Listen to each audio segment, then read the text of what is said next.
What's up, everyone? Thanks for tuning into the Mishmash podcast.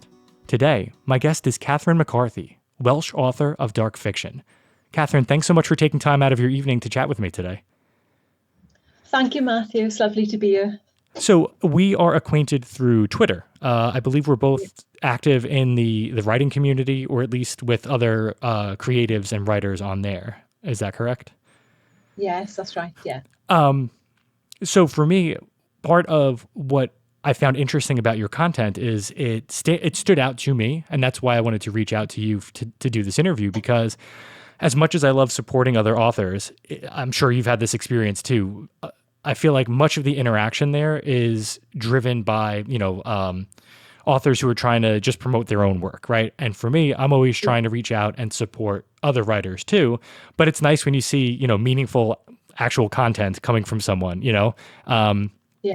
And you being from Wales, I'm always fascinated every time you share a photo or, you discuss some of like the local history. That was something that drew me in immediately, especially because it stood out compared with all the other, self-aggrandizing content that filled the feed. What has your experience been like as an author, on Twitter and involving in the writing community? I probably joined Twitter, I think, about 4 years ago now. I was very staunch anti-social media until I guess to be honest, I'm probably being forced into it. It's a necessary evil really when you're writing. But before I wrote, more long term as I do now, while I was still teaching full time, I wasn't on any social media.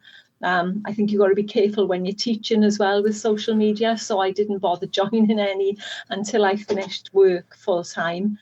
And I found back 4 years ago, I think on Twitter was by far the best social media platform for writers, and particularly dark fiction or horror writers. The engagement there and the community was outstanding. Unfortunately, though, I think the last year it has declined a lot, an awful lot, to the point where you're seeing so many people leaving and you're spreading yourself out and your time out between all these other platforms, trying to build up another community there. So it's been a bit devastating because I think I've got about almost 12,000 followers on Twitter, but which is way, in front of all the other platforms. But it's really going downhill badly, unfortunately. I agree completely. And it's a shame because I really, truly enjoyed the interaction that I had on Twitter. Yeah. And you hit the timeline perfectly. I'm sure there are a number of reasons, but my problem with pivoting away from Twitter now is I don't know where to restart. I haven't, I'm active on Instagram, but that's also because I'm a photographer. So that's my primary outlet for that. The writing, I mean, if I put a graphic together, in support of a release of, some sort of writing, then it'll go to Instagram. But beyond that, I know Threads is up and coming and there's other things, but, and TikTok is not for people of my generation, I can tell already. So even that is difficult. I don't enjoy it, I truly did enjoy Twitter. It's just same now. Yeah. I think most of probably 90% of my writing friends have come from Twitter. Instagram I'm on too, but like you say, you have to make a visual graphic, and if you're going to post every day, that's so time consuming as well, and it's hopping about everywhere. I'm on Blue Sky, I'm on Facebook, I've got a Substack going, which is doing okay. I'm just short of 100 prescriptions at the moment. But TikTok, I absolutely 100% will not be doing TikTok. Right. Oh. No way, no matter what. It's, for me, that's the same stance that I took. And I love what you said earlier. Like, it's a necessary evil as a writer. I am by nature an extrovert and outgoing person. I love socializing and interacting, but I really like those interactions to be meaningful. And I find that largely through social media, it is not. There is either an ulterior motive or just something lacking. And so I very much understand and can relate to that idea of not wanting to do it and doing it as part of the marketing, really, is what it comes down to. Yeah. I didn't realize that you instructed. Were you an English teacher, or what I subject? was a primary school teacher. Oh, great. Primary school, yeah, yeah. Mainly English because that was my specialism in university. And in the latter years of teaching, I taught full time for 27, 28 years. All children from the age of 3 to 11, though most of my experience were with 10, 11-year olds. And in the last sort of, I would say 8 years, I taught English all morning to various groups of children. And then I had my own class then in the afternoon for general subjects. I very much miss Yeah. it. I until our first son was born, that was the career path that I was on, and I missed the Right. classroom so much. It was more high school age students, so for here, that's the teens. Right. Yeah. And I just, again, speaking of meaningful interactions and socializing, like it was just such a wonderful work environment. It never felt like work. You know, they always say like, Yeah. if you love what you do, it won't feel like work, and that was Yeah. absolutely teaching. And writing, I suppose, as well, but it doesn't pay quite as well so far Oh, as the nowhere teaching near. would have. No, nowhere near. So you mentioned that you write and I'm assuming consume dark fiction and horror. Has that been a lifelong interest? Is that something that's like relatively new for you? How did you come into it? Yeah. I've always been an avid reader, like literally from as far back as I can remember, age 3, 4. I've said this so many times, so I won't repeat myself, but my mother was a wonderful storyteller. And so she taught me to basically read before I even joined school myself at the age of 5. I had a basic, reading vocabulary and so on, and lots of stories and nursery rhymes and poems and all those. So reading has always been a big part of my life. I think I've always tended to towards the dark side. That's my personality, and I think I got that from my mother as well. But I do read, not just horror and dark fiction. I think that's why I prefer to sort of label myself a dark fiction writer as opposed to horror, because I wouldn't really call myself strictly a horror writer. Although, I do write within the horror genre, but it is more of a quiet horror, Oh, suspense and atmospheric horror. absolutely. And I've been reading through Mosaic, which we'll touch upon later, and those are the vibes that come through. It's just so engrossing, and I have an affinity for that as well for much the same reason. Funny enough, my mother was a big reader. She was the one who turned me Right. on to Stephen King, who's the first author that I remember enjoying. The Yeah. stereotypical horror fans, favorite Yeah. author. But growing Yeah. up, are you familiar with the Twilight Zone? I don't know if you've ever heard of the.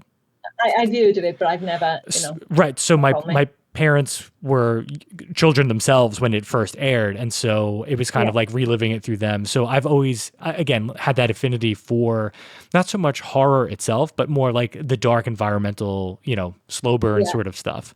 Yeah. And so in terms of your writing itself too, I like that you call it dark fiction. I had that issue too early on where I wasn't really sure Yeah. how to categorize it. And for me, Yeah. because it didn't really, it culled from so many different arenas, I was fortunate enough to find the term speculative fiction. So that really Yeah. worked for me because it's not just horror or fantasy or the occult, supernatural. It's a little bit of everything.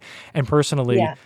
for me, personality wise, I can't imagine just absorbing and enjoying one thing, right? One genre of, Norms. writing or Same here. music. It Yeah. and in terms of your writing influences, do you find that? Well, let me backtrack. For me, in terms of my writing, I find my influences come from all over the place, and they Yeah. manifest in interesting ways. I may watch a television show or hear a song or have a personal experience that shows up in my Yeah. writing, but not exactly as it was. Do Yeah. you Yeah. find that Yeah. too? Yeah. Definitely. Yeah. Definitely wide. Like you mentioned your first sort of horror thing being a Stephen King. For me, it was James Herbert, like The Rats and The Fog, those type of books, and then is it Richard Matheson, Yes. The Manitou, and those were the kind of first sort of horror fiction I read when I was very young, like way too young to read it really, but young teens maybe. But then my sort of tastes went all over the place. So when I was in university, because I said, English was my main specialism, I think I did read more classics and more literary work, and started getting to that more when I was in university, loving Dickens and Thomas Hardy and some of the Brontes and so on. But then I like to read, I like to read widely. Sometimes it's just for entertainment, so I just enjoy and absorb a story. But then sometimes I want to learn from writing as well. I've just started literally last night. Donna Tartt, she wrote The Goldfinch, which I thought was fantastic. I wasn't keen on the ending, but it was an amazing piece of fiction. So now I've started The Secret History by her, and I look at it, and I'm reading it, and I think this woman is so clever, and I love to be able to learn from those people, as you say, not to copy it, but I like to read stuff that I will learn from as well. So not just straight genre pieces. Not that there's anything wrong with those at all. I'm not saying that at all. But it depends. I'm very much a mood reader, and I also like to choose different things summer to winter. But also, as you said, a lot of my stimulus for writing will come from what we do outdoors, because my husband's a photographer like you. So we'll spend, a lot of time scouring the coastline here, or the woodland and old churches and old castles and so on. And, as you can imagine, right, I'm not a photographer, so I sit there with a book or just my head while he can spend hours setting up one photograph. Right. So, I absorb the atmosphere and so on. And a lot of my ideas come from that sort of thing, because I'm totally not a visual person. I'm really bad with visual memory. So I have to have seen something. So sometimes he'll even because he's an artist and illustrator as well, sometimes he will create a picture specifically for me as a stimulus as well, because I just can't visualize otherwise. So yeah, broad. Well, it's interesting to hear you say that, because one of the things that popped out to me immediately when I was reading through Mosaic was you paint such a vivid picture. Like I love your writing style. And again, it's difficult in terms of the writing community because it's such a broad range of styles, experience levels, even skill levels. And so it was really, really wonderful. I guess I had noticed that you were mentioning it, or promoting it rather, earlier in the year. And then to see all of the wonderful reviews coming through, it was nice. And so I said, I would love to check this out. And you mentioned eventually getting into like the classics writers and classical writing. Yeah. I resonated with that in your writing specifically because I had much the same experience. So even though Stephen King was my favorite author as a child, James Joyce became my all-time favorite writer because I just became sort of a disciple of his. And I in terms of reading for entertainment, I went through I don't know if you can relate or if any other writers who are listening can relate to this, but I went through a phase where I stopped reading for enjoyment because I was afraid of my voice getting lost in the shuffle. I was afraid of absorbing too much from someone else and sort of not having my own voice there. Is that something, that you might have experienced as well, or? No, I can't say that has happened with me. No, I think that maybe because I do read wide, 1 week I might be reading Joanne Harris, and the next Charles Darwin or something, So I guess to explain a little more, I stopped reading what I write in terms of genre, right? So I found myself doing exactly that, reading more broadly, because I found that helped to bolster my own writing ability. And that's why in terms of the classics, I try, I guess I don't necessarily write in terms of my fiction with a commercial aspect in mind. I don't write for anybody other than myself. And I try to do so with an eye more on the classical structure, so it's writing fiction, but with an eye for metaphors or word choice even. And that was my favorite part so far of the book was you used petrichor. Petrichor is one of my all-time favorite words. Right. And I appreciate that.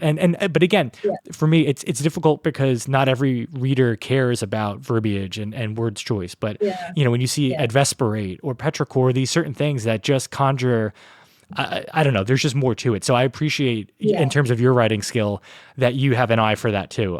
Just really, really well written. And my first promotion for it is if anybody likes dark fiction, Mosaic is definitely something to pick up.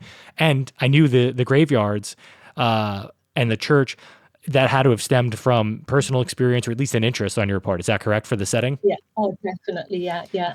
I mean, we are blessed around here because Wales is such an ancient country with so many, ancient megaliths and tombs and churches, like literally within walking distance, or definitely within just a few miles driving. We have churches that are literally date back to the 13th century in some cases.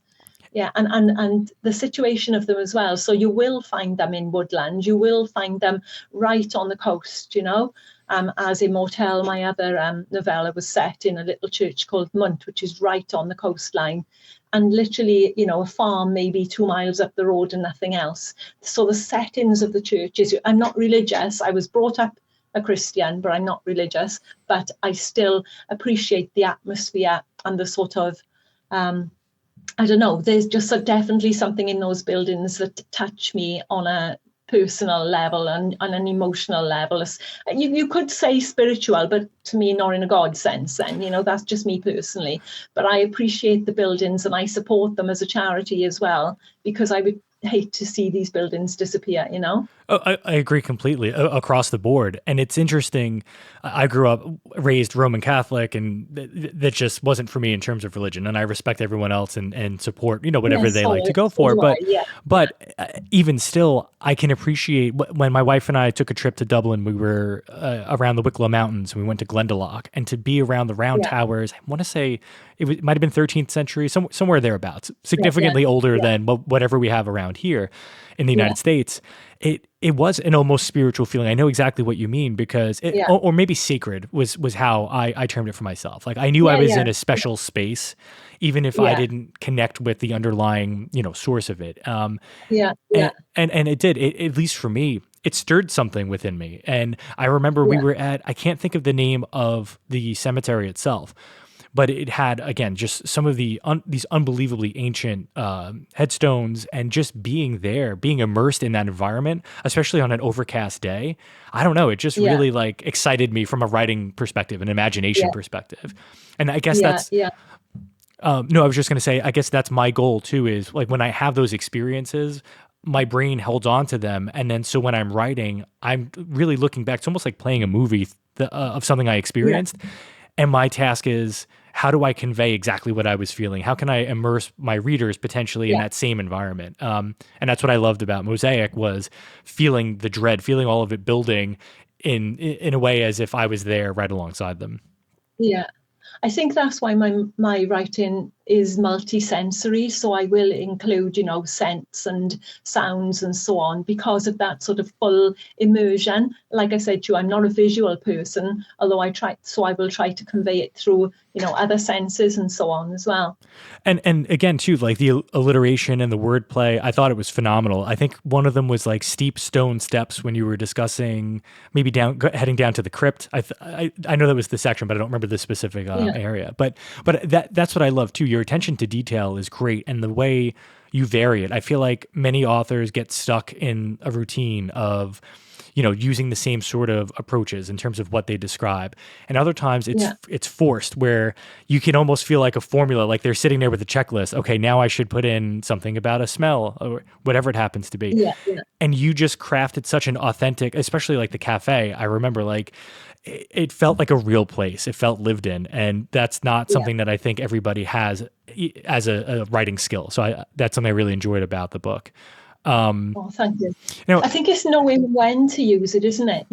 It loses its effect if you're going to do it all the way through for everything. I mean, that would become so boring to read. But it's knowing those places where, yes, it'll really work at that point. And I think that's part of the writer's skill. Yeah, absolutely. And so, in terms of your writing skills specifically, are you classically trained? Was that something you studied at university, or is it just something like a lifelong skill that you've developed? Yeah, just more lifelong love of it, really. I think that's the case with any sort of creative pursuit, or even a sport, or it doesn't have to be creative. I think it has to come from a love of what you're doing. So, I think sometimes self-taught people can be more skilled than someone who's gone through a classic training for whatever pursuit, because that love and that passion is there for it. like I said, I did study English main in college, so that was 4 years while I was in university. So there's an element of training, but no, I'm self-taught really, just from the love of it. Yeah. Yeah, well, and it's funny. I've heard numerous times to the point that it's almost trite, but the best writers are great and voracious readers as well. So I'm sure that Yeah. on an innate level, maybe just via osmosis, I think we find our voices through what we read. And I agree completely. Like I respect anybody, especially being a musician myself. I started off with a really basic rudimentary education in guitar, but then I ran with it myself. And it helped Yeah. to learn what the rules were. And then Yeah. I could kind of adjust on my own to see which ones I wanted to follow, which ones, felt like I needed to Yeah. break. Yeah. And it's funny. I mean, I know enough about music theory to use it when I need to, but in the moments where Yeah. I've tried to craft songs using theory versus just feel or whatever, I felt in my fingertips at the time, those songs were the worst in my opinion because they were just Yeah. mechanical. Technically they Yeah, were it's fine, but restrictive, isn't it? Sometimes there are too many rules and you get restricted. It's funny you should say that because we were watching on Amazon Prime this week the documentary on Vangelis. oh, I didn't realize it was a Yeah, documentary. I love his work. yeah. Oh, it's worth watching. It's quite a few episodes. It was really good actually. I can't remember what it was called, but if you search it, you'll find him. And it was really interesting because he wasn't really trained and he never actually wrote it. He wrote it down in sort of his way, but he always had to have someone to transcribe it because he was self-taught, and didn't actually read and write music, which is fascinating when you think what he accomplished. Absolutely, and so I'm glad that we're on this topic because I was curious. I know I think you've mentioned Black Sabbath before as an interest. How important is music to you in general, and how does it influence your writing, if it does at all? Yeah. Yeah, music's always been another love of mine all through my life as well, though I'm not one of the people who can listen to music and write. Sometimes if I want to get in a mood for a certain piece of writing, I will listen to a piece of music first, but not while I'm writing. I have to have silence. But yeah, my first love was Mark Bolan and T-Rex when I was just like 8 or 9 years old. I always sort of veered towards, most of heavy music, really, even from when I was a child. And then into Led Zeppelin and Black Sabbath and Ozzy Osbourne and Deep Purple, and all of those were my heroes when I was a teenager. And I was lucky enough, because I'm old, I was lucky enough to see most of those bands live during, their time as well. And during the days as well where I didn't have to go and see them in a massive venue with literally 100,000 people there. I'm talking sort of smaller venues, so that was fantastic. I still enjoy those bands and AC/DC and so on, and we still play their music occasionally, particularly if you feel like you want to be a bit of a rebel. Right. Music's got to suit certain situations, but lately I've sort of I got into more sort of world music and folk music from around the world. So like on a Friday evening, it's funny because even though I'm not working full time now, neither is my husband, Friday evening is still sort of sacred in our house. It's you know how it is when you work a full week, Friday is like the best night of the week. Absolutely. And it still is with us now. So our Friday evening is like, we'll play a video game. I'm not very good because I'm not that competent, but we play Demonologist. Recently we've been playing Demonologist, and then I'll make just put a pizza in the oven or something, and then we'll scour YouTube for world music. So we've been getting into that lately, and bands like, I can't pronounce them, but a lot of the Scandinavian bands like Wardrunner and Highlang and Fawn and that type of music. So it is sort of like rock music, but it's got much more of a folk element. And I love the fact that they'll play didgeridoos or just, foreign instruments then, rather than just stick to the, same sort of bass, guitar, drums. I love to diversify, and even some Indian music and so on. So I think when you're young, you sort of, it's easy to fall into the trap of like, this is my genre as far as music goes, and it's totally uncool to like anything else. And I was definitely one of those people for many years. I also like the goth scene when that came along as well. And, I would go to goth clubs and so on. And I liked a lot of the early 90s bands as well, like Limp Bizkit and Linkin Park and those as well. But lately now, as I've got older, I tend to want to diversify more and just like learn about more what's out there, not just in our own culture, And you have music is important. I'm so if you don't mind us discussing that further, I'm so thrilled because music is my number one passion. I have to listen to it all the time. If I'm not listening to it, I'm writing it. So it's probably even though writing feels like a life calling, music is the lifeblood, I guess, for me.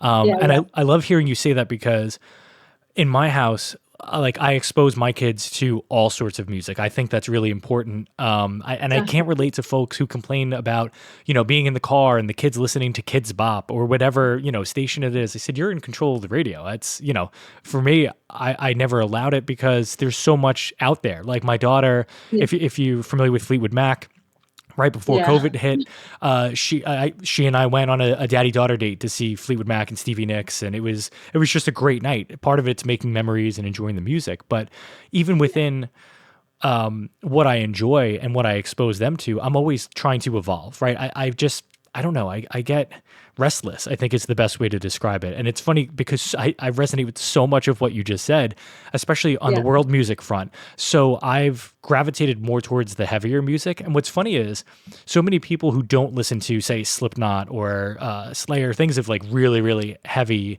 sonic backdrop, they think it's angry music and it makes me angry, but it's actually the opposite. It's more of a venting feeling. The experience of listening to it is more calming. But I've gotten into other stuff too, where there's a band called Bloodywood, which is an Indian folk metal band, and I love their stuff. It's like Linkin Park, but with some heavier elements, and I think they sing in Hindi, Punjabi, and English. So it's interesting. And I remember, if you're familiar with Slipknot or Slayer, some of these bands, especially some of these Scandinavian bands, Behemoth, different ones where it's very aggressive and excoriating with the vocals.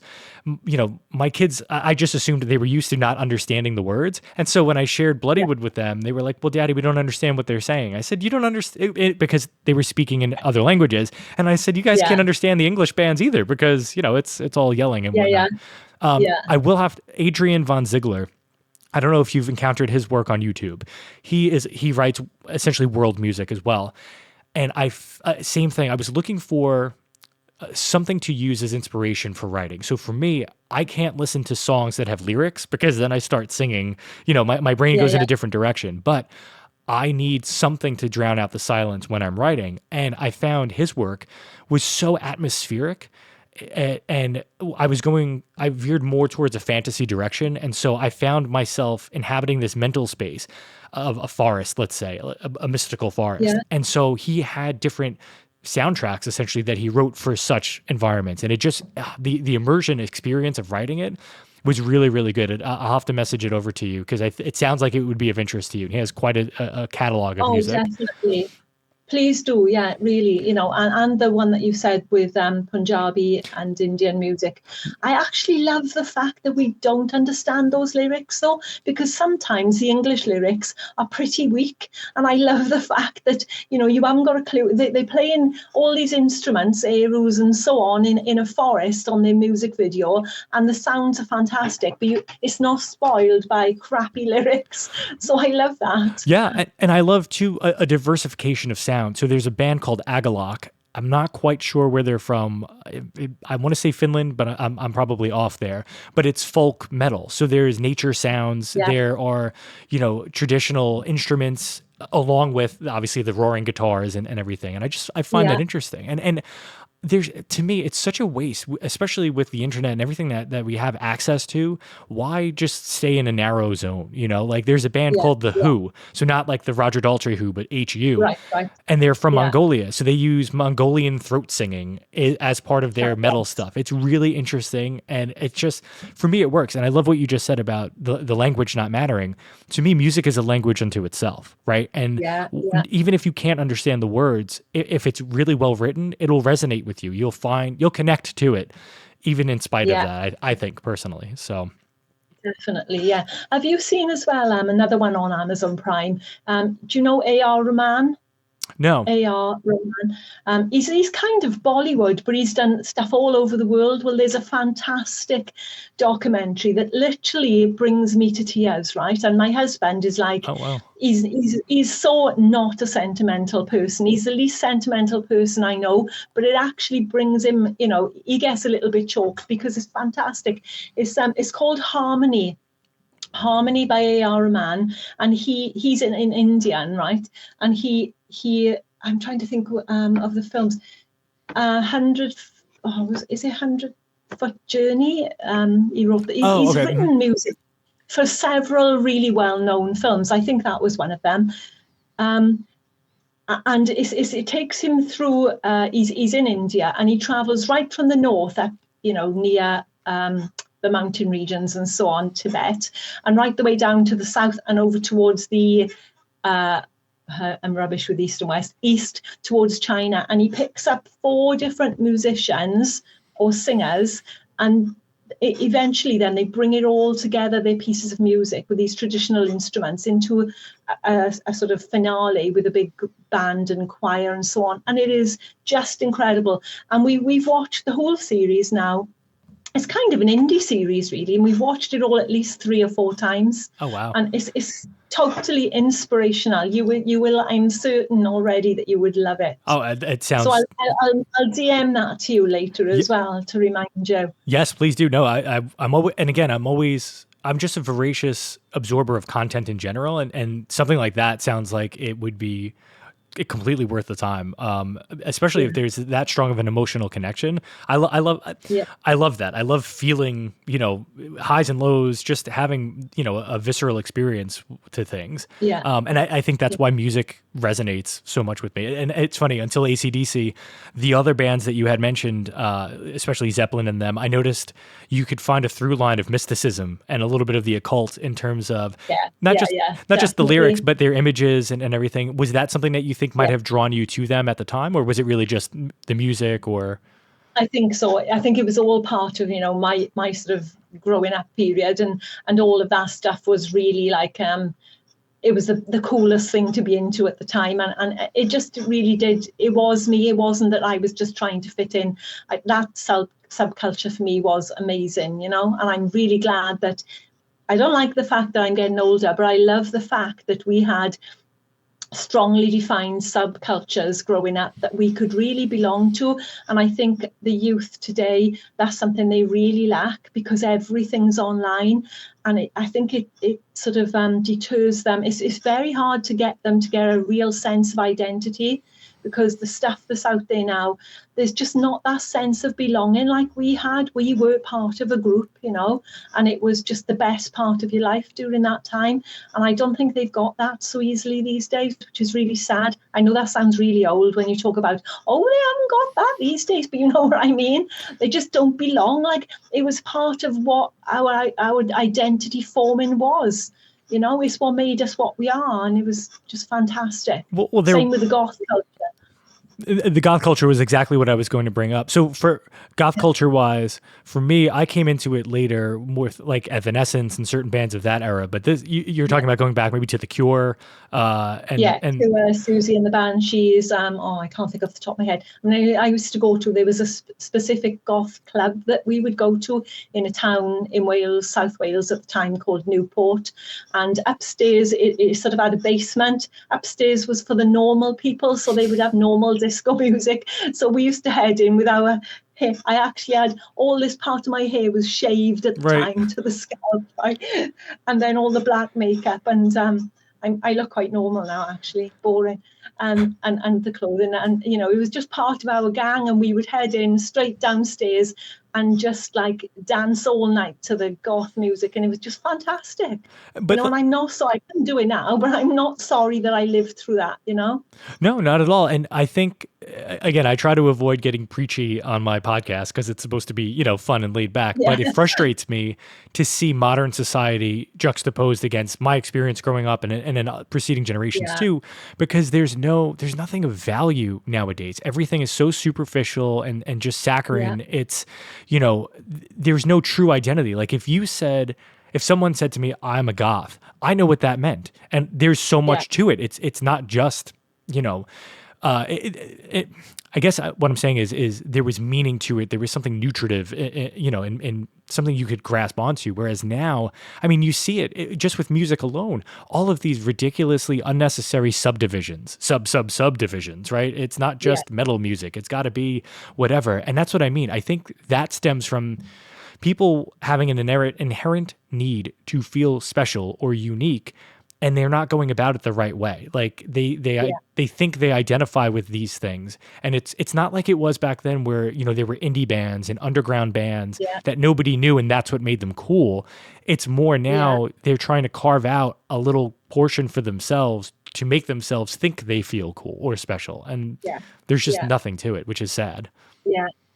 And then if they don't have that, you know, they focus on the negative mental health aspects that are. I've always been there. I mean, people have always suffered with mental health issues, anxiety, depression, so on. You know, we could go on forever. But unfortunately, I think they'll tap into that as a way of getting attention. And not just as that, I don't mean to sound like they're not feeling it. They are feeling it. But why are they feeling these issues so strongly now? Because they just don't belong anymore, you know? They haven't got these. And I think a lot of that, I really do think a lot of that is because their social life is online and not in the real world. Oh, I agree completely. I remember hearing once about it was called streaking, I think. It was something to that effect. And what it was either on Snapchat or one of those quote unquote social media apps. And all it Yeah, was making sure you sent a picture to this other person every day. And it got to the point that people were just taking pictures of the floor. Like there was no value in it. It was just to keep yeah, this meaningless, trivial thing alive.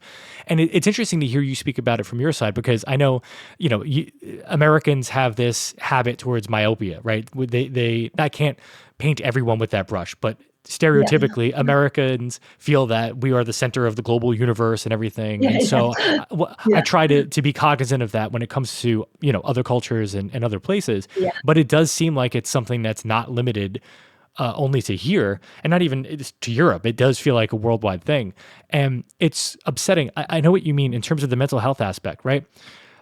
It's funny, back in the day, it wasn't something that was easy to speak about, at least here. Again, I can speak only yeah, to my experience in the United States. It wasn't viewed as something that you could broach as a topic. But the flip yeah, side was you had more of a support system. They were friends. You had meaningful social interactions that yeah, kind of served as an yeah, offset or an outlet, let's say, for whatever you were dealing with. Whereas now, it's okay to discuss it, but people seem to lack the skills and the yeah. self awareness to even make those steps. Absolutely. So, Yeah. Yeah. The reverse is happening now, isn't it? You know, like you say, you're able to discuss things more now.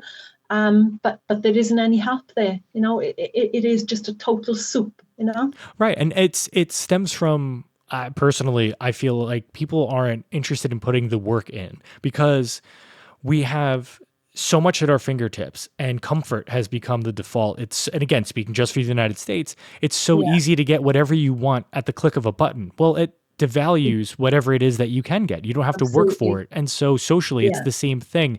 It's all yeah, artifice and superficial interactions. If you get upset by yeah, someone, there's no more discourse. There's no dialogue. People don't know how to process not just their own feelings, but their feelings in relations to others, right? If someone gets upset at something you post, they can just block you with a click of a button, and now they don't have to yeah, face it or deal with it or address it. And it's sad. yeah. That's what terrifies me for my kids growing up. And that's It something my does. Yeah, my wife and I stress communication at all times. It's critical, I yeah, think, to a healthy, normal existence, and not even yeah, just societally, but as a family, as a person. And so many people just lack the ability to put that effort in, and I think that's yeah, why they're so inherently unhappy. You know, yeah. I, don't- Agree. I don't know if this is a big thing by you, but like I see these bumper stickers all the time about rescue animals, who rescued who, you know, and Yeah, it's so self-aggrandizing. It's you're trying to draw yeah. attention to yourself. Look at what a noble person I am. I did Yeah, this I am. thing. Yeah, And yeah, they yeah, thrive on likes and loves and, you know, getting adulation for that, when I mean, just get a hobby, right? Go or just do Yeah, something meaningful. Like I can't imagine, you were talking about going out with your husband on a photo shoot, and you're yeah, sitting and reading, you're having a meaningful, wonderful experience because you're out doing something. yeah, You're not just glued to the screen or limited and worrying yeah, about, what's happening digitally. And especially too, I'm learning more now how true it is that people fashion whatever lives they want online, right? They put forth their best foot, but it's so crafted. It's not even yeah, true in a lot of the yeah. cases. And it's just, I don't know, it's sad. It's if you want to talk It depression, is. that's depressing for sure. I know. And as you say, they can block you at a click of a button, but also they can also sort of like, I think people can be really vicious online as well. And there's no sort of redress to it because they get away with it because there is that physical distance. Whereas if you're part of a real social network and you say something back to somebody, you're going to be more careful about what you say because they're actually there, you know. So I think it gives people that apparent safe distance to just say whatever they want to people without thinking about people's feelings and so on. Oh, agreed. It's just awful. No, it's true, and it's funny. I guess to circle back to the writing aspect of this, right? The stereotypical writer is an introvert, sitting by themselves with a cup of just clicking away on the keyboard. But for me, I thrive in social interactions, and I remember going on a book tour that I set up in New York and New Jersey a few years ago, and it was just so nice to be interacting with people. For Yeah. you as a writer, what sort of social experiences have you had either with readers or fans, or in terms of work that you might have done in promotion of your own book that tended to social Um, interactions? yeah, I would say I'm kind of in the middle. I'm part introvert, part extrovert, because as you can imagine, being a teacher and a primary school teacher, it's almost like getting up on the stage and doing a dance every day, isn't it? So there is that Absolutely. aspect. And I don't worry about public speaking, especially with young people then, but I'll do podcasts and that sort of thing quite happily. I'm the kind of person who, wherever I am, whether I might be in a doctor's waiting room or in town sitting on a bench, I'll strike up conversation to the person who's a total stranger next to me. I'm just that kind of person. But I do like my own space as well. And another thing is, as far as the writing goes, I did do a couple of book fairs and book festivals locally, but there's very little here because I live in rural West Wales. There is practically zero public transport, and I mean literally nothing, because another writer friend of mine wanted to set up a writing a conference like a sort of book festival type event then in Derby, which for you over in the US, right, the mileage there would be nothing. So it's really difficult to sort of say how many miles it is, but it's not that far really. But to drive there, because of where I live, I worked it out on the maps, and it's like an 8-hour drive each way. And Wow. there is and there's no public transport to get to that. So I just I really can't be doing with that, to be honest with you. That's way too far just to sell like a handful of books. So Right. that might sound really cynical, but it's the truth. No, and I didn't realize that you were out in the rural areas. So Cardiff is more to the east in terms of like the Cardiff, the, the larger Cardiff is cities. closer to where I was brought up. Okay. Cardiff is only 20 miles away from where I was brought up. So where I lived in the South Wales valleys for the the majority of my life, because I've only lived here for 6 years, public transport was more available then. So I could go to the bottom of my street, get on a train and be in Cardiff in 30 minutes. So that was fine. But now to get to Cardiff, I would need to do let me think, a sort of 45-minute drive, then a 2.5 hour journey in a train that would cost about £250 each Oh way. wow. Yeah. Yeah, it's totally different. But then I've got the benefits of being amongst this farming community and the sea and the coast path. And so, I know which I prefer. Oh, I mean, listen, I know which I prefer because I've lived vicariously through some of that. The trip that my wife and I took to Ireland was so Yeah, unbelievable. I've never seen a place as beautiful as that. And so through your photos, I'm kind of taken back to the trip that I took there, and obviously different yeah. places, but still like the Welsh Ireland is very coastline. similar to Wales. We've been to Ireland a few times and toured the south, and it's just stunning. Like the ferry to Ireland is a 40-minute drive for me, so that's quite doable. Right. Because I'm towards the Irish coast, so I could probably get to Ireland as quickly as I could get to Cardiff now. Oh, wow. That's pretty wild. Yeah. Yeah, right. And in terms of, it's not even just the distance. I know even here in New Jersey, there are certain places that I look at the mileage itself, and then I look at the time that it takes to get there, and Yeah. it does not match up, and it's because winding roads or just Yeah. you're taking these circuitous routes. And you know what? To be fair, I don't even know how important in-person events are anymore at this stage, right? I think that in terms of our own marketing and publishing, it really comes down to what we do online more than anything, which is kind of a bummer. And so, in terms of where your work is published through, are those based in the UK, the publishing houses, or what is your connection? No, they are US, and there's very little opportunity in the UK again, for the same reasons really, and it's all sort of London based.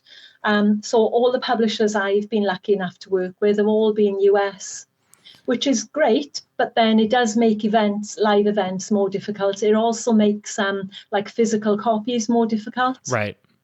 Absolutely. Because the cost of shipping these days, when I was first writing, I'm just talking like maybe 5 years ago, I could send a signed book to America for £5 or £6, and now it's like 12 to 15, right, which is cost more than the book. So, that's a disadvantage. Right. But that's where the publishers are. No, it's interesting to see how different of a time it is. I remember when I was growing up in the mall, there were 4 different bookstores, and now you're lucky if you can find one Barnes and Noble somewhere. So you mentioned watching different programs on Amazon Prime. I'm assuming you're also interested in like dark or occult movies or something, cinematically speaking. Is that like, do you have any favorite movies that I fall tend to lean more towards that as well. But then again, I'm very much a mood watcher as well. So like some of my favorite films, I like the classic old black and white films as well. Some of the horror, and I like we've got M.R. James dark short stories. We watch a lot of our favorite DVDs because as a subscription service, I only have Amazon Prime now because they just so rubbish. Even Amazon Prime is 90% rubbish as well. So we tend to fall back on our old DVDs and watch, our favorites. And most of them, I suppose, do tend towards the dark. I don't like my taste in comedy is dark. I like dark comedy. I don't like frivolous, what some people find amusing, just washes over me completely. Right. No, I agree. And it's funny, one of my favorite comedic but dark horror movies is Krampus. And there are several different Krampus movies out there, but this one specifically was just so interesting because of the humor aspect of it. And it's dark, it's violent, but it is funny. I had made a mental leap that I didn't mention here. I was thinking about, so my 2 all-time favorite horror movies are The Ninth Gate and In the Mouth of Madness. And it's funny because they're both literary in leanings, right? With The Ninth Gate, I pictured the bookstore there and Corso's, pursuit of the books and stuff. Absolutely, yeah. Ninth Gate is like one of our all-time favorites. We can literally lip sync a lot of it because I say the lines before it comes up because we've watched it that many times.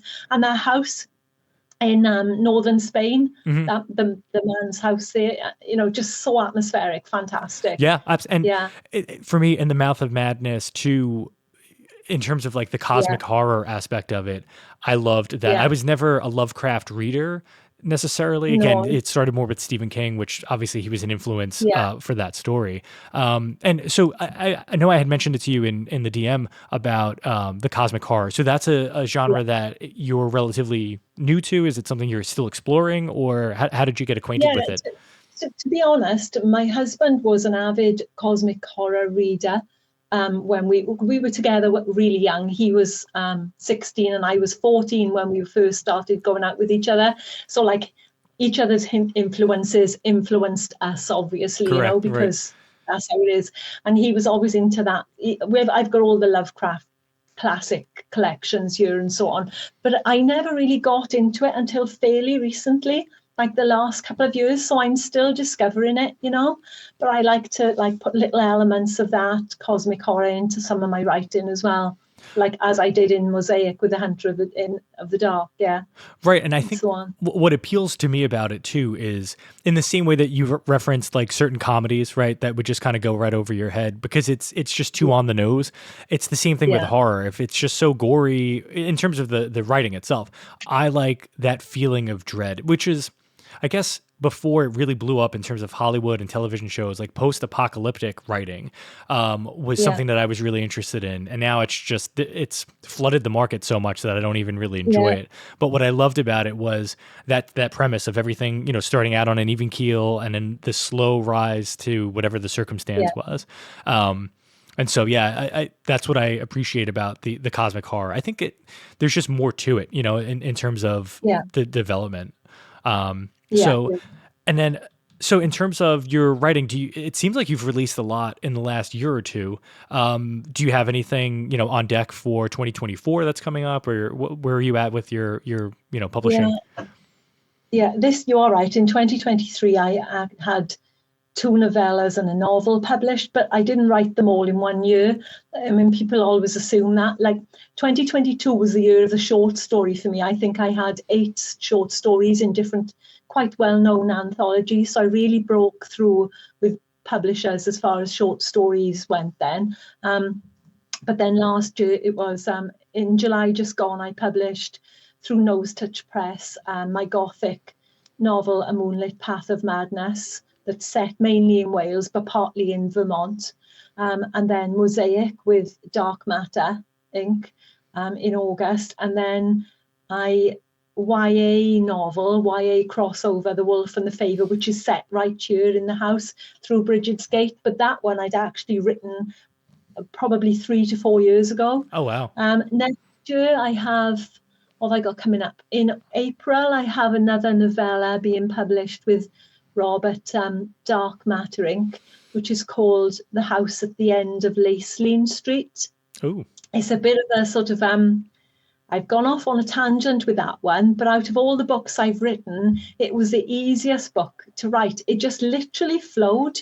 It's really strange. It was almost as if I was possessed when I was writing it, like literally from the first word to the last. And it's more speculative, it's more weird. So that is about 3 strangers board a bus at midnight, a yellow school bus, and they end up in a house on a street called Laceline Street. I can't give too much away because it's a very strange one. They're all very different characters. They have no idea why they're there, but as time goes on, each of the 3 of them know why the others are there, and they reveal the others' past to them as the story unveils. I love that story. I really enjoyed writing it, and I love it. I'm looking forward to that one coming out. So that's April, early April. I've got a few shorts being published in anthologies, one with Off Limits Press. I'm trying to think. Another one which I signed a contract for recently, and I'm not allowed to say who it is yet. And another one in a fantastic podcast, which I'm not allowed to mention yet either, although it's signed. I'm not allowed to make it public yet.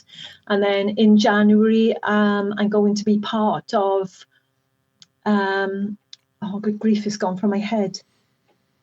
Oh, I only had it through this week. I can't think now. It's a big online, convention anyway, and I'm going to be speaking about the role of atmosphere in and setting in horror. Fan-fi fiction, and the TBR thing is that it's a big conference, so that's coming up in January. But yeah, quite a few things lined up for this coming year, and then I have another novella out on submission at the moment, so I'm waiting to hear back on that, and I'm in the middle of writing as usual. right. Well, first of all, congratulations. That's so it's reassuring for sure to know that folks out there are getting their work published and having that sort of success, and especially too in such a broad array of publishers. It sounds like it's been a successful experience for you. And I promised myself that I would have at least one writing community centric question or topic to Yeah. discuss. If you're willing to discuss what your querying experience has been like, I think that's something I know for me, it's my number one, the most daunting aspect of being a writer. And I have works that I am planning in 2024 of trying to query for the first time. Can you talk a little about your experience of getting linked up with those publishers and maybe what, how you discovered them or what that experience was like, if you wouldn't mind? Yeah, that's fine. I think I sort of my first breakthrough really was with Samantha Kolyesnik when she ran Off Limits Press. I subbed my novella Immortelle to her, not expecting anything at all, and literally I think it was the next day I sent a partial, the first 50 pages, and the next day she came back and said she wanted to see the full manuscript, Oh, wow. which blew my mind because I wasn't expecting it. So that was sort of got me a foot in the door, really, because she was quite well known. Off Limits has been taken over by Wayland Jordan now, who's also doing a great job. And then really, I think a part of my lack or success has come about through short stories. So getting into good indie publishers through short stories, and then they get to know you and they get to know your work, I did try a few agents here and there, but I think I was quite impatient because to get an agent through the trad route does take a lot of patience and a lot of time. I mean, I hear on Twitter and elsewhere about people sort of submitting to 200, 300 agents, and I just feel like life's too short to wait that long, Right. especially now. So I subbed more to indie presses than agents. Like I said, I've tried a handful of agents, but it's really been more sort of seeing like peers of mine. Like I saw how Coy Hall worked well with Nose Touch Press. So when they had a window open, I submitted A Moonlit Path of Madness to them. Bridget's Gate Press, who published my most recent novel, The Wolf and the Favour, they've been fantastic with me with my short stories. I've been in quite a few of their anthologies. So it's kind of building up that rapport, really, and getting to know them, like I say, mainly through the short story route, I would say. And short stories are a better earner as well, money-wise. Right. And so in terms of, it sounds like you've put a lot of legwork into researching and locating these publishers. How did you go about that? Did you use something like, I know when folks are looking for agents, I think it was the Writer's Digest was a resource, Yeah. but it seems like more and more people are just sort of left to their own Googling. So how did you come across all the various, publishing houses? Yeah, all of them were through Twitter, to be honest. I just keep an eye on what they're doing, what they're publishing, when their sort of submission periods are open, building up a bit of a rapport with them and their writers and so on. So it was all through Twitter. Yeah, that's how I got to know them. That's great. And I think Yeah. I'm glad you said that because I believe that's an important thing for up and coming writers to understand is it's a lot more than just writing a book. And most Absolutely. non-writers don't understand that. The book writing is the easy part. Yeah. It's everything Yeah, that comes after that. And you do need to be definitely. proactive and put yourself out You there. do. And I love that too. Like some of my best experiences writing, it was great to hear you say this because I know at least some of my friends and folks who know that I'm a writer, they can't relate to this. The feeling of being a conduit, right? Where I'm not sitting actively writing something. It's just something like that's coming through me. And it doesn't Yeah, happen often, but when it does, it's the best feeling ever because that's yeah, really good. There's something special there. So yeah, that's great. yeah. So Like I think, sorry, no, go I ahead. was just going to say, yeah, that's the case with the house at the end of Laceline Street, like you said. But I mean, there's usually a bit of personal experience in there as well, or my favourite things. So, like, I make references in there with the three characters. One of them learns something about herself through Stephen King's It. Another one learns something about herself through The Wind in the Willows and the god Pan specifically. So the god Pan comes into it. And then another character, I based her journey on a first-hand experience of someone I knew. When I say I knew, I didn't know, personally as in a friend, but they a partner, and they died through a drug overdose. And the brother came in, discovered his brother dead Oh, wow. in his apartment, and rather than report the death, the first thing he did instinctively was to steal the drugs that were left over. And I found that so, like, sadly abhorrent, that they were very close brothers, right? Really, really close. But that shows how gripping an addiction can be, that young man's priority was to steal the drugs and report the death later. Right. And I thought that was so tragic. So that comes into it as well. But like you say, it's a mixture of things. It's a mixture of fiction, but there's always a little bit of truth there as well.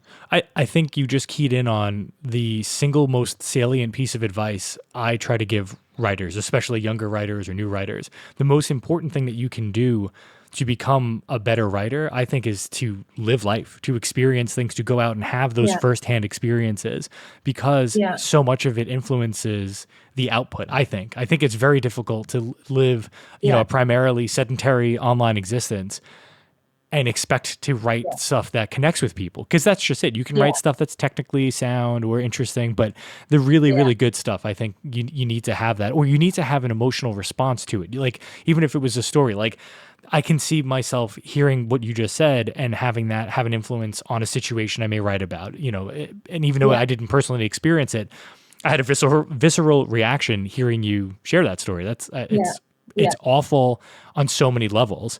And it speaks to the human condition too, right? In terms of like addiction and just there's so much more. It's very condensed, I guess, or dense, I should say. Which is great.